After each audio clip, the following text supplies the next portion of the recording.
ഇക്കഴിഞ്ഞ പൂജാ സീസണിൽ പുലിമുരുകനും തോപ്പിൽ ജോപ്പനും ഒരേ ദിവസം റിലീസായതുപോലെ ക്രിസ്മസിനും മോഹൻലാൽ മമ്മൂട്ടി ചിത്രങ്ങൾ ഒരുമിച്ചെത്തുമെന്ന പ്രതീക്ഷ ആസ്ഥാനത്തായി.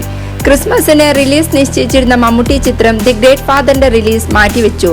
ചില സാങ്കേതിക കാരണങ്ങളാൽ ചിത്രം ജനുവരി 27ലേക്ക് റിലീസ് മാറ്റിയെന്നാണ് നിർമ്മാതാക്കളായ ഓഗസ്റ്റ് സിനിമാസ് അറിയിക്കുന്നത്. ഏറെ കാലത്തിന് ശേഷമാണ് ഇക്കഴിഞ്ഞ ഒക്ടോബർ 7-ന് മോഹൻലാൽ മമ്മൂട്ടി ചിത്രങ്ങൾ ഒരുമിച്ചെത്തിയത്. മുൻനിര സൂപ്പർ താരങ്ങളുടെ 2 ചിത്രങ്ങൾ ഒരേ ദിവസം റിലീസ് ചെയ്യുന്നതിനെ കുറിച്ച് സിനിമകൾ എത്തുന്നതിനു മുൻപ് സിനിമാ ലോകത്തിന് സംശയങ്ങൾ ഉണ്ടായിരുന്നെങ്കിൽ വിജയം കണ്ടതോടെ അത് മാറി.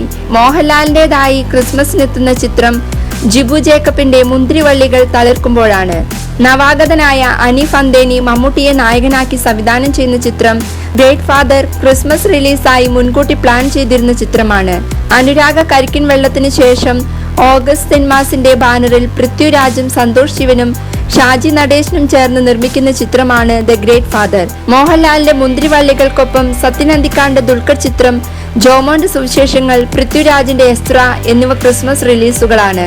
ഇതിൽ ആരൊക്കെ വിജയം നേടുമെന്ന് കാത്തിരുന്ന് കാണാം.